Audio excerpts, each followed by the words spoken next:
2024 सिर्फ अन्य देशों के लिए ही नहीं बल्कि देश के लिए भी हादसों और दुर्घटनाओं की डरावनी यादों से भरा रहा। इस साल की शुरुआत टोक्यो में 7.8 तीव्रता के भूकंप के साथ हुई, जिसमें सैकड़ों लोगों की जान चली गई। भारत में भी कुछ ऐसी घटनाएं घटी जिन्होंने दिल दहला दिया। जहां केरल के वायनाड में भूस्खलन से जान माल का भारी नुकसान हुआ, तो वहीं कंचनजंगा रेल हादसे ने एक बार फिर भारतीय रेलवे की सुरक्षा पर सवाल खड़े कर दिए। इस साल के बीच में कोलकाता के सरकारी मेडिकल कॉलेज अस्पताल में महिला डॉक्टर से दुष्कर्म और हत्या के मामले ने एक बार फिर देश में महिलाओं की सुरक्षा को लेकर चिंता खड़ा कर दी है। जाते जाते इस साल के अंत में मुंबई के पास नौसेना के पोत ने एक पर्यटक नाव को टक्कर मार दी, जिससे वह डूब गई। इसके बाद जयपुर में गैस भरे ट्रक ने कई वाहनों को टक्कर मार दी, जिससे धमाका हुआ और देखते ही देखते आसपास का इलाका आग के गोले में तब्दील हो गया। आइए इस साल की इन दुर्घटनाओं के बारे में विस्तार से जानते हैं। केरल के वायनाड में 30 जुलाई को मोपाडी के पास विभिन्न पहाड़ी इलाकों में आए भूस्खलन ने भारी तबाही मचा दी थी।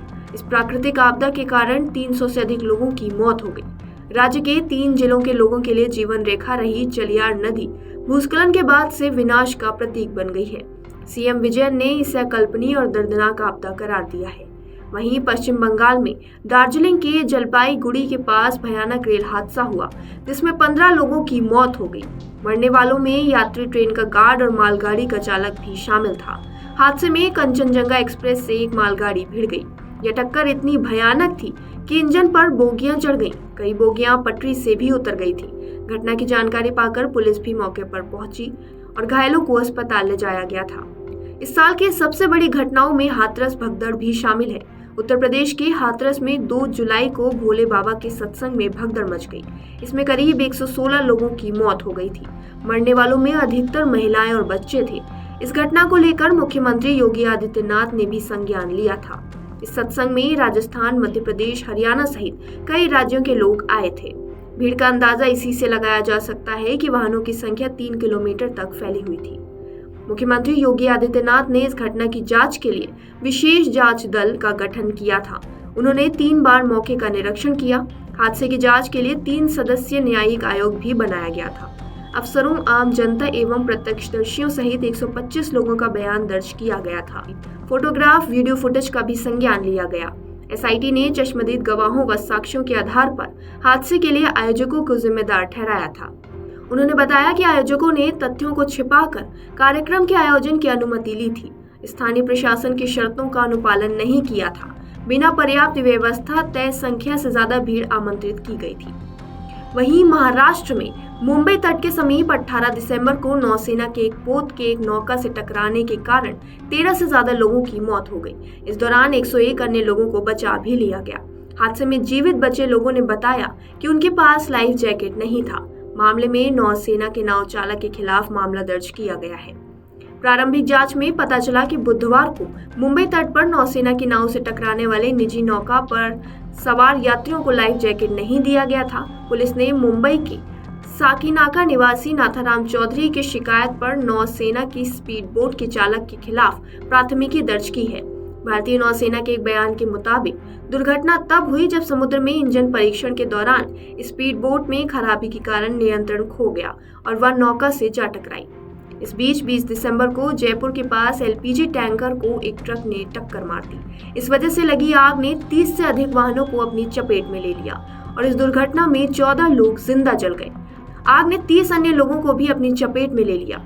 सवाई मानसिंह एसएमएस अस्पताल प्रशासन से मिली जानकारी के मुताबिक 14 लोगों की मौत हो चुकी है और आग में झुलसे लगभग 30 लोग अस्पताल में भर्ती हैं, जिनमें से कुछ वेंटिलेटर पर हैं।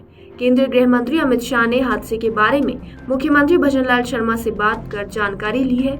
मुख्यमंत्री भजनलाल शर्मा, उप मुख्यमंत्री प्रेमचंद्र बैरवा व गृह राज्य मंत्री जवाहर सिंह बेढम घटनास्थल पर पहुंचे थे। मुख्यमंत्री ने कहा कि घटना की विस्तृत जांच करवाएंगे। घायलों के इलाज की व्यवस्था की गई है।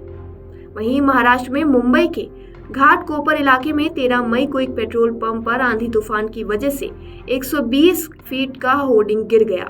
इस हादसे में 17 लोगों की मौत हो गई थी, जबकि 84 अन्य घायल हो गए थे। इस होर्डिंग को जीआरपी की जमीन पर अवैध रूप से लगाया गया था। होर्डिंग गिरने के बाद ईगो मीडिया के मालिक और अन्य के खिलाफ मामला दर्ज किया गया है। दरअसल जिस जमीन पर होर्डिंग लगाई गई थी वह जमीन सेंट्रल रेलवे की नहीं बल्कि राज्य की रेलवे पुलिस जीआरपी की है। इस हादसे ने राज्य में अवैध बैनर की होर्डिंग के खिलाफ सख्त कार्रवाई शुरू कर दी है। वहीं बीएमसी अंतर्गत बेस्ट उपक्रम की एक बेकाबू बस ने सोमवार रात करीब 9:30 बजे कुर्ला यानी पश्चिम में एसजी बर्वे मार्ग पर पहले एक ऑटो को टक्कर मारी और फिर एक के बाद एक गाड़ियों को टक्कर मारती चली गई। कई पैदल यात्री और फेरी वाले भी इस चपेट में आ गए। थोड़ी देर में ही सड़क पर लोगों की चीख पुकार मच गई। हादसे में 7 लोगों की मौत हो गई थी और 42 अन्य लोग घायल हो गए थे। लकाता के आरजी कर मेडिकल कॉलेज अस्पताल में जूनियर डॉक्टर के साथ दरिंदगी की घटना 9 अगस्त की है। मृतक मेडिकल कॉलेज में चेस्ट मेडिसिन विभाग की द्वितीय वर्ष की छात्रा थी और डॉक्टर थी। 8 अगस्त को अपनी ड्यूटी पूरी करने के बाद रात के 12 बजे उसने अपने दोस्तों के साथ डिनर किया। इसके बाद से महिला डॉक्टर का कोई पता नहीं चला। घटना के दूसरे दिन सुबह उस वक्त मेडिकल कॉलेज में हड़कंप मच गया जब चौथी मंजिल के सेमिनार हॉल में अर्धनग्न अवस्था में डॉक्टर का शव बरामद हुआ। घटनास्थल से मृतक का मोबाइल फोन और लैपटॉप बरामद किया गया। पोस्टमार्टम की शुरुआती रिपोर्ट से पता चला है कि महिला डॉक्टर के साथ दुष्कर्म की घटना हुई थी। जूनियर महिला डॉक्टर का शव गद्दे पर पड़ा हुआ था और गद्दे पर खून के धब्बे मिले। शुरुआती पोस्टमार्टम रिपोर्ट में बताया गया है कि मृतक महिला डॉक्टर के मुंह और दोनों आंख पर था। गुप्तांगों पर भी खून के निशान और चेहरे पर नाखून के निशान पाए गए थे। होठ, गर्दन, पेट, बाएं टखने और दाहिने हाथ की उंगली पर चोट के निशान थे। वहीं आपको बता दें, पूर्व प्रिंसिपल संदीप घोष और ताला पुलिस स्टेशन के पूर्व ओसी अभिजीत मंडल को गिरफ्तार किया गया था, लेकिन 13 दिसंबर को कोलकाता की एक अदालत ने उन्हें जमानत दे दी थी क्योंकि सीबीआई 90 दिनों के बाद भी मामले में कोई पूरक आरोप पत्र दाखिल नहीं कर सकी थी।